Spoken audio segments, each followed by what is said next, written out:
कसली गोपनीयता ठेवतात? आता काय गोपनीयता ठेवायचं राहिलं? तुम्हाला ज्यांच्या सुरक्षेच्या नावाखाली म्हणताय तुम्ही, पण कुणाची सुरक्षा होती? उपमुख्यमंत्र्यांची. गेले ना जीवानिशी उपमुख्यमंत्री. उपमुख्यमंत्री जीवानिशी गेले आणि त्यांच्या जाण्याची कारणं आम्हाला शोधायची आहेत आणि ती कारणं शोधण्यासाठी जर सीसीटीव्ही फुटेज मागितले जात आहेत, तर गोपनीयतेच्या नावाखाली तुम्ही कुणाला वाचवण्याचा प्रयत्न करताय? कुणाला लपवण्याचा प्रयत्न करताय? आम्ही जेव्हा प्रश्न काही आणि हे प्रश्न मी त्या पक्षाची नाही. पण अजितदादा हे जरी राष्ट्रवादीचे नेते असले, तरी उपमुख्यमंत्री म्हणून ते राज्याची ॲसेट होते. आणि राज्याच्या ॲसेटच्या संदर्भाने प्रश्न विचारण्याचा अधिकार राज्यातल्या प्रत्येक नागरिकाला प्राप्त होतो. पण प्रश्न विचारणाऱ्याचीच खिल्ली उडवणं आणि त्यालाच अशा पद्धतीने ट्रोल करणं हे जे आहे हा गलिच्छपणा आहे आणि उलट असं करून भाजपा स्वतःची विश्वासार्हता संपवत आहे.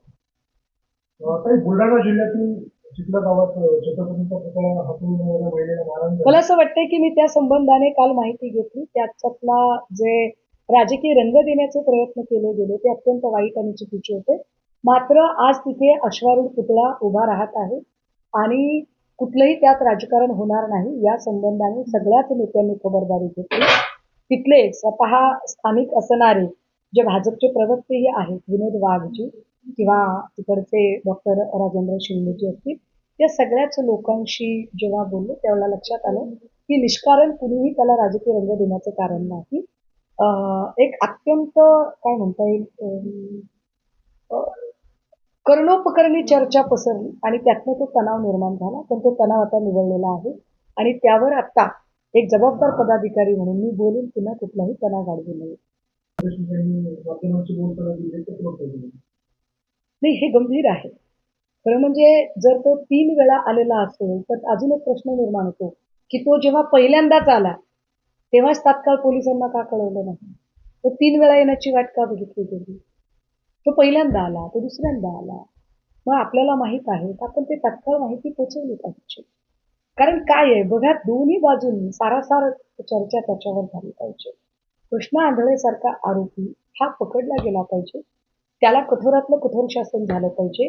किंबहुना आधीचं जे सगळं आरोपपत्र आहे जे संघटित गुन्हेगारीचं त्यातलाच तो असल्यामुळे ते नवं आरोपपत्र फार फार तर एक नवा चार्ज की पोलिसांना हुलकावण्यात येत इतके दिवस अटकून राहणं हा एक वेगळा गुन्हा अजून लागू शकतो. पण मला असं वाटतं की एखाद्या आरोपीच्या संबंधाने जर माहिती कुणालाही मिळत असेल तर त्यांनी ती माहिती पोचवली पाहिजे. पण पोलिसांच्या आधी जर माहिती इतरांना मिळत असेल तर पुन्हा एकदा पोलिसांच्या कार्यक्षमतेवर निश्चित प्रश्नचिन्ह लागतं. अर्थसंकल्पीय अधिवेशन सुरू होते आणि विरोधी पक्ष नेता बसला. सभागृहात विरोधी पक्ष नेता असणे हे लोकशाहीचे सौंदर्य आहे. परंतु विरोधी पक्षाचे सहअस्तित्वच मान्य करायचं नाही हे एक अत्यंत काय म्हणता येईल डरपोक राजकारण आहे. भाजपाला किती भीती वाटते की एवढं पाशवी बहुमत असताना सुद्धा अजूनही जर भाजपा घाबरत असतील तर ते वाईट आहे. पण या सगळ्या संबंधाने आम्ही जरी विरोधी पक्षनेते किंवा काहीही या संबंधाने गोष्ट घडत असेल तरी सुद्धा या अर्थसंकल्पीय अधिवेशनामध्ये आम्ही आमच्या भूमिका अत्यंत ताकदीने मांडू. अनेक मुद्दे या संबंधाने मांडायचे आहेत.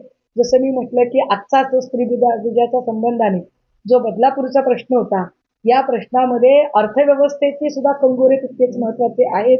लाडकी बहीणच्यासाठी सारथी बार्टी महाज्योती या तीनही ठिकाणचे जे निधी वळवण्याचा प्रयत्न झाला आणि यात सामाजिक न्याय विभागाला अत्यंत अकार्यक्षम मंत्री लाभल्यामुळे ज्या अकार्यक्षम मंत्र्यामुळे हे सगळे निधी वळवले गेले तर याही संबंधाने प्रश्न विचारले जातील.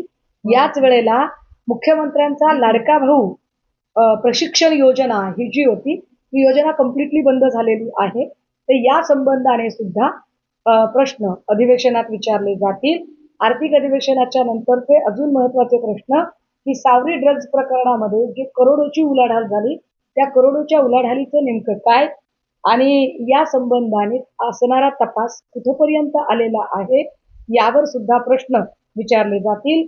शिवाय जो पंढरपूर मोहोळ पालखी मार्ग ज्यामध्ये 1400 कोटीच्या घोटाळ्यांचा विषय मागच्या अधिवेशनामध्ये मी स्वतः पत्रकार परिषद घेऊन मांडला होता आणि सभागृहामध्ये आमचे नेते वरच्या सभागृहामध्ये सन्माननीय अनिल परबजी, खालच्या सभागृहामध्ये सन्माननीय भास्कर दादा किंवा काँग्रेसच्या वतीने वडेट्टीवारजी यांनी जो विषय मांडला होता त्या विषयाचा पाठपुरावा याही अधिवेशनात केला जाईल.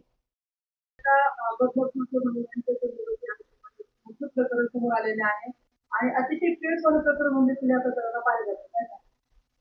बदलापूरमध्ये सातत्याने कायदे सुव्यवस्थेचा प्रश्न निर्माण होईल अशी स्थिती निर्माण होते.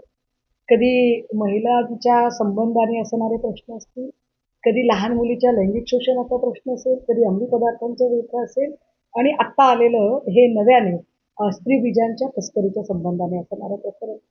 या प्रकरणाच्या निमित्ताने म्हणजे गुन्हा किती वाईट पद्धतीने घडू शकतो आपल्या कल्पनाशक्तीच्या पलीकडे जाऊन जेव्हा अशा पद्धतीची गुन्हेगारी समोर येते तेव्हा अनेक प्रश्न निर्माण होतात. त्यातला पहिला प्रश्न असा की अशा पद्धतीने स्त्रीबीजांची तस्करी होणं हे मुळात एका व्यक्तीकडून होणारा हा गुन्हा नाही, ही संघटित गुन्हेगारी आहे.